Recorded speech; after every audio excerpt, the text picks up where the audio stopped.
샬롬. 오후 예배 나오신 성도님들 모두 축복합니다. 우리가 정말 아끼는 물건, 소중히 여기는 관계나 가치들은 일회성으로 끝나지가 않습니다. 우리는 그것을 다시 사용하고 싶고, 잃어버리면 찾고 싶고, 또 문제가 생기면 어떻게 해서든지 다시 고쳐 쓰려고 합니다. 요즘 스마트폰으로 쉽게 사진을 찍고 출력할 수 있는 시대지만, 필름 카메라를 아끼는 사람은 필름을 현상하고 인화하는 번거로움을 마다하지 않습니다. 고장이 나면 시간과 비용을 들여서라도 그것을 다시 작동시키려고 합니다. 왜냐하면 그 카메라는 단순히 기능적인 물건을 넘어서 내가 필요할 때 나와 함께 해준 친구와 같은 존재이기 때문입니다. 이처럼 우리가 진정 아끼는 것은 한번 쓰고 버리고 마는 것이 아니라 시간과 노력을 들여서라도 다시 쓰고 다시 찾고 또 다시 살려내려고 합니다. 그 아끼는 마음은 단순히 보관하는 것을 넘어 적극적으로 관계를 맺고 생명을 불어넣으려는 행위로 나타나게 되죠. 오늘 우리는 성경 속의 한 인물의 마음과 하나님의 긍휼하신 마음에 대해서 말씀을 나누어 보려고 합니다.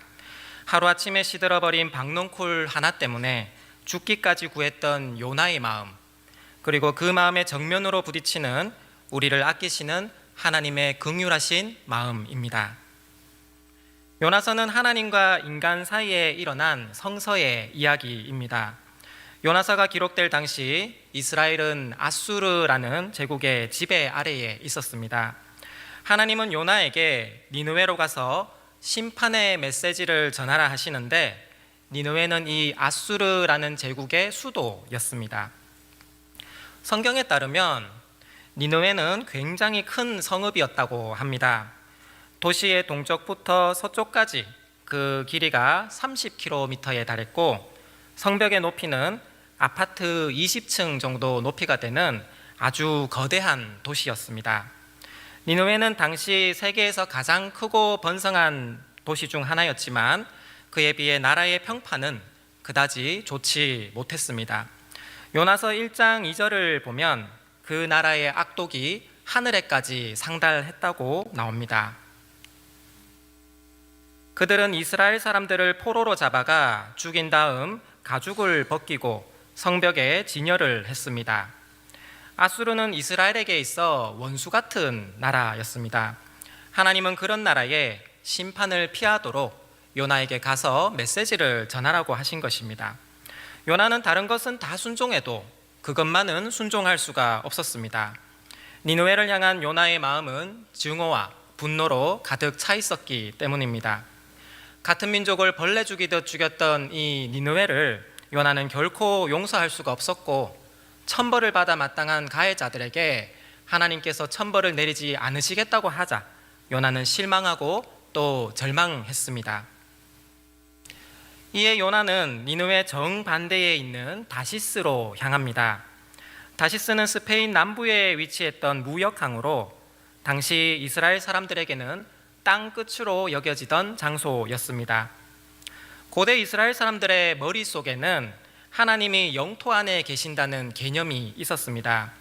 그래서 나만 장군도 병이 치료됐을 때 이스라엘의 흙을 고국으로 가져가려고 했던 것입니다. 요나도 이 영토를 벗어나면 하나님을 피할 수 있을 것이라고 생각을 했습니다. 물론 자신의 말 한마디 때문에 저 니느웨가 회개할 것이라고는 생각하지 않았지만 적어도 하나님이 심판을 철회할 거라는 생각이 들자 요나는 아예 그쪽 방향으로 발도 안 들이려고 한 것입니다. 다시스로 향하는 배가 마침 요나를 기다리고 있었을 때 요나의 마음은 아주 안심이 되었을 것입니다. 우리도 요나처럼 착각할 때가 있습니다. 하나님의 뜻을 알고도 피하고 싶을 때 마침 그 길이 열려 있고, 이것이 하나님 예비하신 길이구나 착각이 들 때가 많습니다.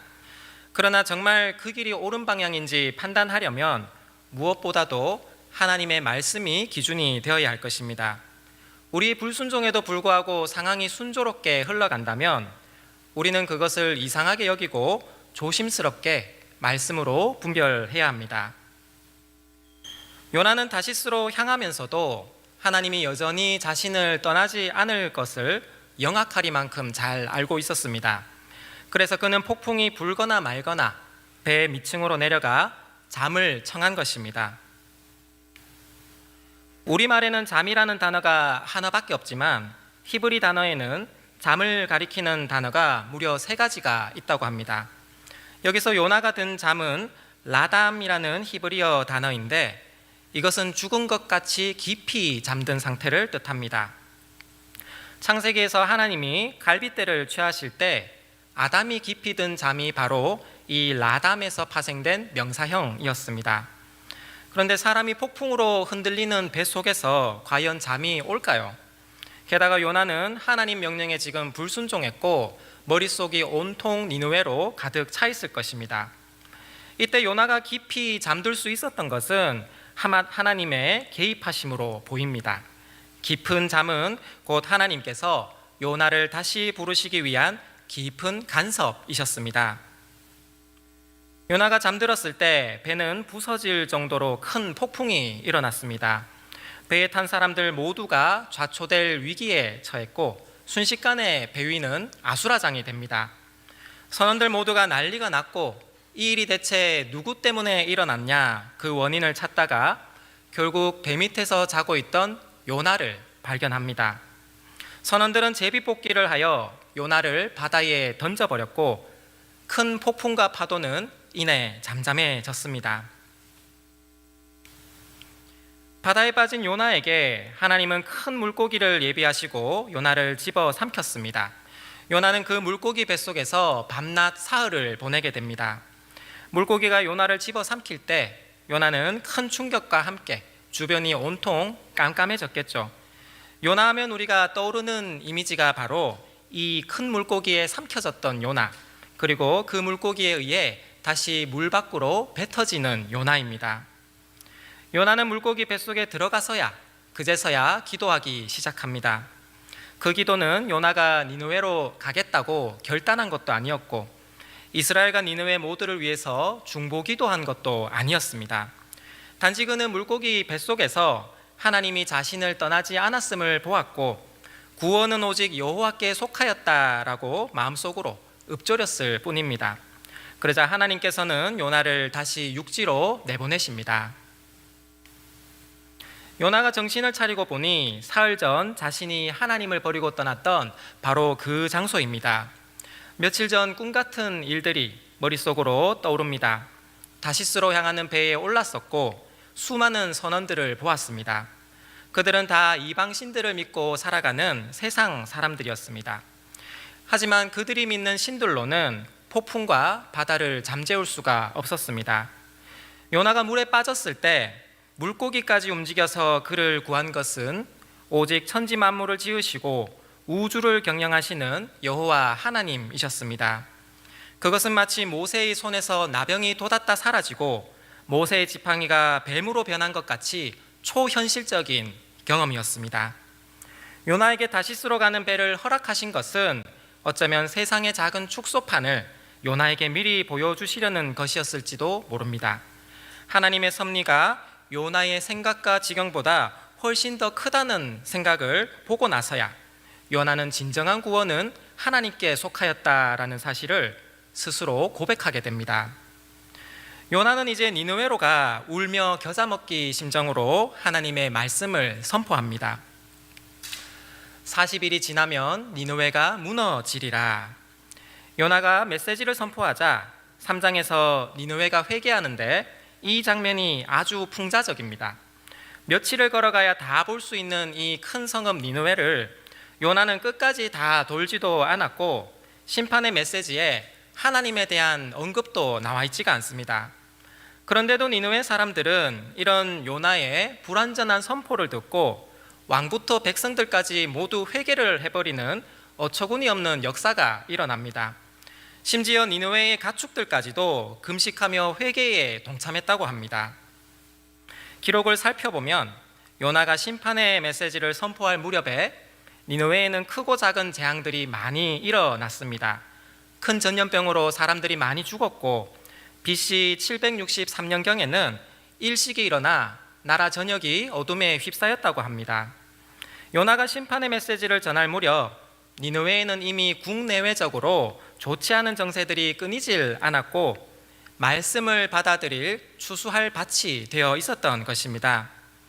하나님께서 니느웨에 심판을 내리지 않으시자 요나는 마침내 성을 내면서 하나님께 항변합니다. 요나서 4장 2절 말씀입니다. 여호와여, 내가 고국에 있을 때에 이러하겠다고 말씀하지 아니하였나이까? 그러므로 내가 빨리 다시스로 도망하였사오니 주께서는 은혜로우시며 자비로우시며 노하기를 더디하시며 이내가 크시사 뜻을 돌이켜 재앙을 내리지 아니하시는 하나님이신 줄을 내가 알았음이니이다. 요나가 분통을 터뜨리자 하나님께서 이번에 박농쿨로 요나에게 말씀을 하십니다.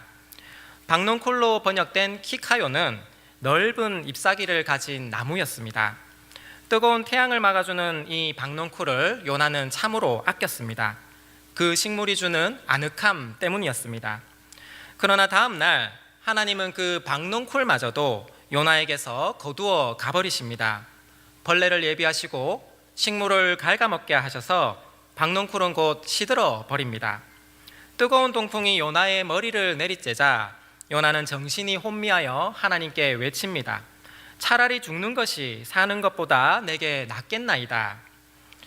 박농쿨 하나에 기뻐하다가 박농쿨 하나에 죽고 싶다는 이 요나의 모습, 마치 우리들의 모습과도 비슷합니다.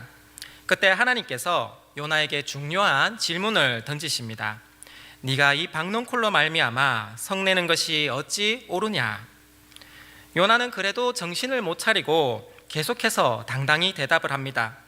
내가 성내어 죽기까지 할지라도 옳으니이다. 그러자 하나님께서 드디어 당신의 마음을 드러내십니다. 요나서 4장 10절에서 11절 말씀입니다. 우리 함께 읽어볼까요? 시작. 네가 수고도 아니하였고 재배도 아니하였고 하룻밤에 났다가 하룻밤에 말라버린 이 박농쿨을 아꼈거든. 하물며 이 큰 성읍 니느웨에는 좌우를 분별하지 못하는 자가 12만여 명이요 가축도 많이 있나니 내가 어찌 아끼지 아니하겠느냐. 아멘. 요나, 네가 이 하찮은 박농쿨 하나에도 애착을 가졌듯이 나는 저들을 다 지었고 지금까지 돌보고 지켜보았단다. 니느웨에는 좌우를 분별하지 못하는 어린아이가 12만 명이고 또 가축들도 아주 많단다라며 하나님께서 말씀하십니다.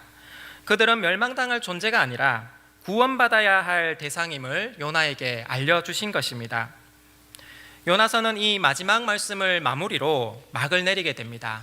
그 뒤에 요나의 마음이 풀렸는지 요나가 하나님 말씀에 동의를 했는지 더 이상 언급이 되지를 않습니다.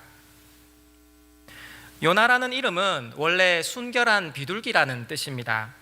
하지만 요나는 하나님 말씀을 벗어난 불순종한 비둘기가 되었습니다. 그는 사명을 거부한 죄인이요 실패한 선지자였습니다. 세상에서는 실패한 자에게 2번 기회를 주지 않습니다. 마치 선원들이 요나를 바다에 던져버리듯 더 이상 쓸모가 없고 필요 없다 생각되면 밖으로 내던져 버립니다. 콘레드 힐튼이란 사람도 그랬습니다. 그는 1929년 사업이 망해 모든 것을 잃었습니다. 투자자들의 돈을 모두 날리고 자신이 살던 집과 가진 모든 것이 압류당했다고 합니다. 아무도 그를 돕지 않았고 회생 절차가 전혀 없다고 생각이 되자 그는 호텔방으로 들어가 수면제를 먹고 가만히 죽으려고 했습니다. 그런데 그때 어릴 적 어머니가 하신 말씀이 그의 마음속에서 떠올랐습니다. 얘야, 세상 사람들 모두가 너를 버려도 하나님은 절대 너를 버리지 않으신단다. 하나님은 늘 너와 함께 하시고 너의 피난처가 되시고 너의 요새가 되신단다. 이 말씀이 떠오르자 그는 마음에 눈물이 흘렀고 다시 한번 용기를 내어 투자자들을 찾아갑니다. 그리고 한 번 더 자신에게 기회를 달라고 간청을 합니다. 진심이 통했던지 투자자들은 그에게 한 번 더 기회를 주게 되었고 이것이 나중에 세계적인 기업인 힐튼 호텔이 되었습니다. 하나님은 실패한 요나를 아끼시고 물고기를 예비하시고 다시 한번 사명을 감당할 기회를 주십니다. 하나님은 우리를 늘 다시 쓰고 다시 찾아와 주시고 다시 살려내시는 하나님이십니다. 마치 우리가 아끼는 물건은 버리지 않고 곁에 계속해서 두고 사용하고 싶어 하는 것과 같습니다. 마태복음을 보면 예수님께서 요나에 대해 직접 언급하는 장면이 나옵니다.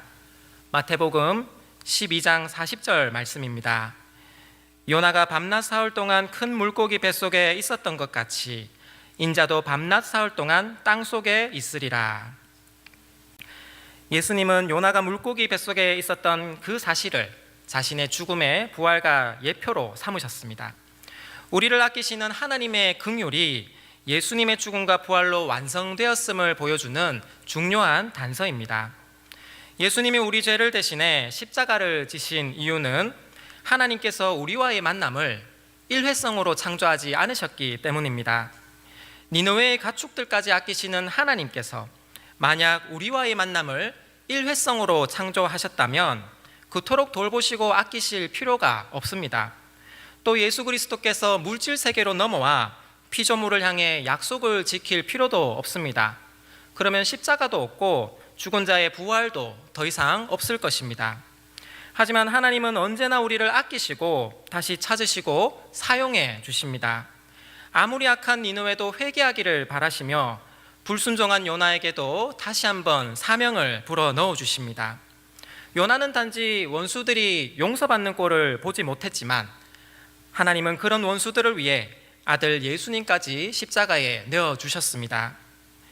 요나 입장에서는 징벌같이 느껴졌겠지만 물고기 뱃속에서 밤낮 3일은 요나를 죽음에서 건져내 다시 사명을 감당케 하시려는 하나님의 긍휼이었습니다. 만약 이때 물고기가 없었다면 요나는 바다에 내던져져 바로 죽었을 것입니다. 큰 물이 요나를 덮칠 때 하나님은 더 큰 물고기를 예비하시고 요나의 생명을 구하십니다. 또 니느웨를 벌하지 않으신 것도 다 요나를 향한 하나님의 긍휼이었습니다. 니느웨를 용서한 하나님의 긍휼이 있었기에 요나도 용서받을 수가 있었고 지금 여기 우리들도 하나님께 용서받고 살아갈 수가 있습니다. 요나는 니느웨의 심판의 불이 내리길 바랐지만 증오의 마음은 언제나 우리 안에 불을 붙이고 우리를 더 작아지게 만들 뿐입니다. 하나님은 요나에게 그럴 기회를 주지 않으십니다. 오히려 용서의 마음을 일깨워 주시고 요나 스스로 마음의 불을 끄기를 바랍니다. 왜냐하면 요나가 더 큰 사람이 되기를 간절히 바라셨기 때문입니다. 내가 어찌 아끼지 아니하겠느냐, 이 말씀 속에 담긴 하나님의 마음은 요나 자신만을 위한 것이 아니라 우리를 향하신 하나님의 진심이요 모든 피조물을 향한 하나님의 긍휼이었습니다. 이사야서 55장 8절에서 9절 말씀입니다. 이는 내 생각이 너희 생각과 다르며 내 길은 너희의 길과 다름이니라. 여호와의 말씀이니라. 이는 하늘이 땅보다 높음같이 내 길은 너희의 길보다 높으며 내 생각은 너희의 생각보다 높으니라. 아멘. 하나님 명령에 따르지 않았던 요나의 모습은 바로 우리 자신을 대변합니다. 니느웨가 멸망당하길 바라는 마음은 비단 요나만 갖고 있었던 것이 아닙니다. 당시 이스라엘 사람들 모두가 갖고 있었고 우리들도 이런 생각을 하며 세상을 살아갑니다. 하나님 뜻과 내 뜻이 맞지 않으면 우리 의지대로 살아가 버립니다. 요나처럼 성을 내고 문을 닫고 밖으로 나오지 않을 때도 있습니다. 그러다가 발등에 불이 떨어지고 나서야 우리는 하나님을 찾습니다. 하지만 그럼에도 불구하고 하나님은 언제나 우리를 찾아주시고 다시 사용해 주시는 하나님이십니다. 하나님은 니느웨와 요나 모두를 사랑하셨습니다. 하나님 은혜는 우리의 몫이 될 수도 있지만 마찬가지로 그들의 몫이 될 수도 있다는 사실을 명심해야 합니다. 우리 모두 은혜를 받을 자격이 없지만 또한 모두가 그 은혜를 동시에 누리면서 살아갑니다. 우리가 이 땅을 살아가며 어떤 어려움과 위험을 당할지라도 하나님은 우리가 그 사명을 다할 때까지 우리를 지켜주시고 보호하실 것입니다. 비둘기 요나가 하나님 마음을 조금이나마 알게 되었듯이 우리들도 언젠가 주님의 자비하심과 긍휼하심을 본받고 배우면서 살아갈 수 있기를 간절히 소망합니다.